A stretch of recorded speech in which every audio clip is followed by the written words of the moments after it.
Alright, today we're going to be talking about the neutral safety switch on the 65 Impala, SS in particular. The SS has a different neutral safety switch than the regular Impala, only because it has a floor shifter, and the regular Impala had the column shifter. So I'm also talking about an automatic. This is a power gliding. It has a neutral safety switch that's in the console. You have to take the indicator plate off and the little plate there, and I'll show you that. I actually broke my neutral safety switch on my car. There's nothing wrong with it. There was nothing wrong with it before that. I was working on a little bit of troubleshooting. I had some intermittent starting issues, and a lot of you probably will be looking at this video because you're having intermittent starting issues. On this car, you have the ignition switch.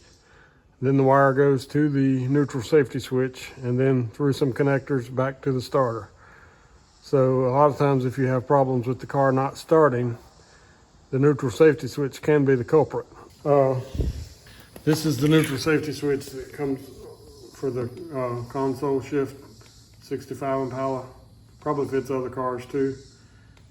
I imagine it's used on all the console shift Chevrolets at least, maybe other GMs, but the switch has two purposes: to make sure the car won't start while the car's in gear, or while the car's in reverse. It could be in forward or reverse. Without the switch, if somebody's bypassed this switch, the car would start even in gear. And I actually know of a person who got hurt because they were standing in front of the car. Somebody had bypassed the switch, and the person inside the car started it, and it lunged forward and pinned them between the car and the wall. So it's pretty important not to leave this thing bypassed, because any accident could happen and you could really hurt somebody. So the switch has two purposes.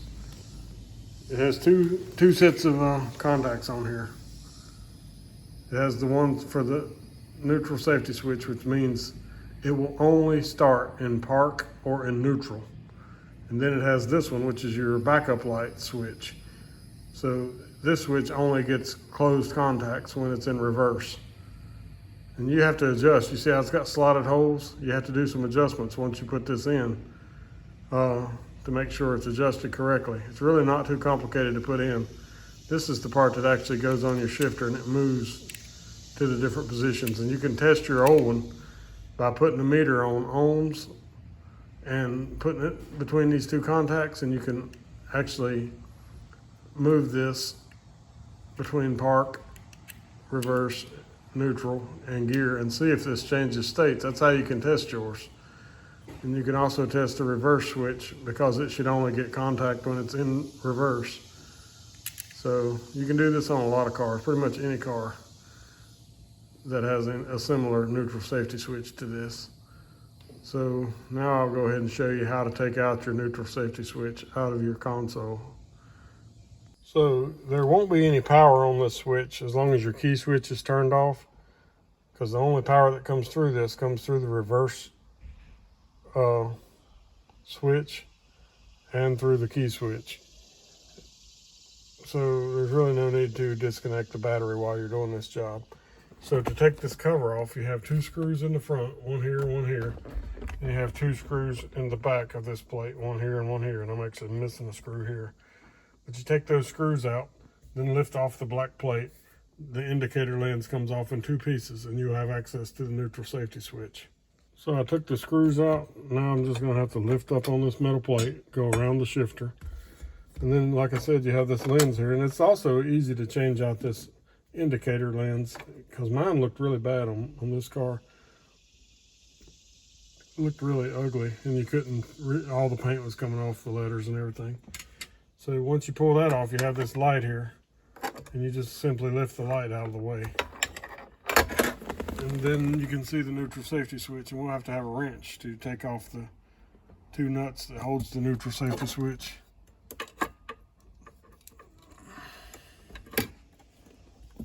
Get that completely out of the way. See, my switch,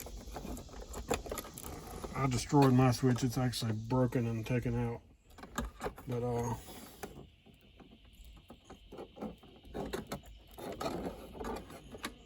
So right now, this is the wire that I'm using to jumper out the connections, because I'm thinking I have a bad connection somewhere. There's a connector that plugs into the console up here under the carpet. There's another connector that goes through the firewall, and then it goes down to the starter. And I'm thinking I could have a bad connection on one of those, so I ran me a wire directly to the starter solenoid from here. I drilled me a small hole through the floor, and that's how I damaged, when I broke my neutral safety switch, the drill slammed down and hit it and busted the plastic part. I'm not doing this permanently. I'm doing this just for testing purposes, because the problem that I have on mine is very intermittent. The car will drive fine for 10 times, and then all of a sudden it'll just do it. And I've replaced the starter. I've actually replaced every component. I've replaced the neutral safety switch. I replaced the ignition switch. So it pretty much tells me that I either have a wire issue, which I went through the wiring harness on this car, and I didn't see any melted wires or damaged wires. But there's either a wire issue or an issue at the connectors. And I'm gonna, piece by piece, troubleshoot this until I find it. So it takes a 7/16 wrench to remove this neutral safety switch. Like I said, it has two nuts that you have to take loose. Once we get the new switch in, we'll have to adjust it to make sure the backup lights work at the correct time and the neutral safety switch is in the correct position. It has two nuts with locks on. Slides over a peg on the bottom. There's connectors on here that you can't really mix up too easily. You see there, the backup connector is this one. Backup light connector, it has the two green wires going to it. The neutral safety switch connector has two purple wires going to it. And right now I've got a little bit of stuff going on with my purple wires, because those are the ones that'll give you the trouble with the car starting. So that's the ones I'm using to bypass the harness going out the front. All right, so upon working on this a little more, I realized you got to take the top of the console off. There's 3 screws down each side. You got to slide the seats all the way forward to reach the back ones. And you got to take loose the screws that mount it down. There's not enough clearance in the side here to put the switch on without loosening it up. It ends up banging into this plastic piece here. So when you're putting it on, you have to do 2 things. You got to put the peg in this round hole, but you also got to put the slider in that little slot there below my pinky finger. You got to put the slider that's down in here, right here. It has to fit in that slot, because that's what's going to actually move this. So you can, when you change gears, you can get different indications. So I got it in place now. It was kind of a pain to do, more than I thought it was going to be, but I got it in place. When I move the gear shifter, you can see the slider moving. You can see that it's in the position of the shifter. So when you move it, it's going to actually move the switch. So now I just got to put the nuts back on, bolt everything in. Total, still less than a half an hour in on working on this. So it's really not a big deal, but it's a little more aggravation than I thought it would be. All right, so these are the 3 screws that we were talking about. There's one at the back. You got to slide the seat forward on that. One at the front and one in the middle on each side. They're Phillips screws. That's what you got to take loose to access the switch better. So I got everything back together.